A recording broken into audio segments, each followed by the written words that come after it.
Hello जी, welcome back to my channel. आज मैं यूपीएससी 2027, 28 और 29 या फर्दर किसी भी एग्ज़ाम में जो अपेयर होना चाहते हैं और उनको नोट्स की जो थोड़ी रहती है, हम कैसे बनाए, किसी से ले लें या क्या करें। आज मैं उनके लिए बात करूँगी जो बिगनर्स हैं।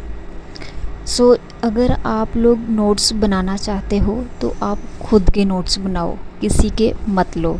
क्योंकि अगर किसी ने नोट्स बनाए होंगे तो वो किसी और की समझ, किसी और के दिमाग के अकॉर्डिंग ही बनाए होंगे। उसने अपने, चाहे वो टॉपर ही क्यों ना हो, उसने अपनी समझ के अकॉर्डिंग ही बनाए होंगे, अपना सोच के ही बनाए होंगे। अगर आप उसके नोट्स लोगे तो आप उसकी समझ को पढ़ोगे, आप अपनी समझ को नहीं पढ़ोगे।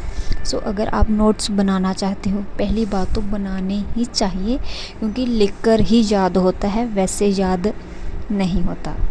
और जो टीचर, चाहे आप फ्री क्लासेस ले रहे हो, पेड क्लासेस ले रहे हो, तो आपको अपने ही नोट्स जो टीचर ने बोले हैं वो बनाओ। और जो टीचर नोट्स देता है उसको भी रिलेट करो। वैसे तो टीचर सेम ही बोलते हैं, कुछ ज़्यादा फ़र्क नहीं होता, तो आप वही नोट्स बनाओ। क्योंकि आप जब एग्ज़ाम नज़दीक आएगा तो आप जब पढ़ोगे तो आपको जल्दी समझ आएंगे, रेदर दैन अगर आप किसी और के नोट्स पढ़ोगे तो वो आप समझोगे कि उसने क्या लिखा होगा, क्या ये है। चाहे वो कितना भी बड़ा टॉपर क्यों ना हो, वो एक टाइम पर स्टूडेंट था। आपको अपने ही नोट्स बनाने चाहिए और अपने ही नोट्स से पढ़ना चाहिए। एंड आप दो तरीके के नोट्स बनाओ, अगर आप लोग बना सकते हो तो।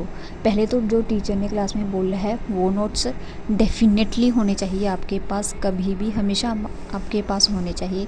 एंड द सेकंड नोट्स, वो जो आप शाम को आपने जो भी कुछ पढ़ा होगा दिन में, उसके आप एक बार रिवाइज़ करने के बाद दोबारा नोट्स बनाओ। मैंने भी बनाए थे, very short note, easy to revise होता है, लेकिन वो प्रीलिम्स के लिए ही होता है, मेंस के लिए नहीं होता। क्योंकि फैक्ट होते हैं उसमें, हमने लिखे होते हैं, वही हमें याद रखने होते हैं प्रीलिम्स के लिए। आपको वो 2 मिनट रिवाइज़ जैसे बोल सकते हो, वो वाले। एंड थर्ड थिंग इज़, आप टाइम टेबल किसी का भी मत फॉलो करो। आपको बहुत लोग बोलेंगे आप ऐसे सुबह उठकर पढ़ लो, आप शाम को पढ़ लो, दिमाग इतना चलता है, सुबह इतना चलता है। नहीं, जब आप चाहोगे दिमाग तब चलेगा, सुबह ज़्यादा या शाम को ज़्यादा नहीं चलेगा। दिमाग आपके अकॉर्डिंग चलेगा, जैसे आप उसको चलाना चाहोगे। टाइम टेबल भी आप अपने अकॉर्डिंग ही बनाओगे, जैसी आपकी बॉडी, आपका माइंड आपको बोल रहा है, ना कि कोई और आपको बोल रहा है कि 6 से 7 ये पढ़ लो, 8 से 9 ये पढ़ लो। कई लोग पूरी पूरी रात पढ़ते हैं, कई लोग सुबह पढ़ते हैं, रात को नहीं पढ़ते। आप अपने टाइम टेबल, अपने नोट्स के अकॉर्डिंग ही पढ़ो, ना कि किसी और के बनाए हुए टाइम टेबल या फिर किसी और के बनाए हुए नोट्स से, क्योंकि वो आपको धोखा ही देंगे लास्ट में। अगर आप मेरी मानना चाहते हो या अगर आप एक सजेशन लेना चाहते हो, अपना ही करो, किसी और का नहीं। एंड डबल टाइम रिवीजन करना पड़ेगा। ये मैंने अपने पर भी अप्लाई किया है, इसलिए मैं आपको बता रही हूँ।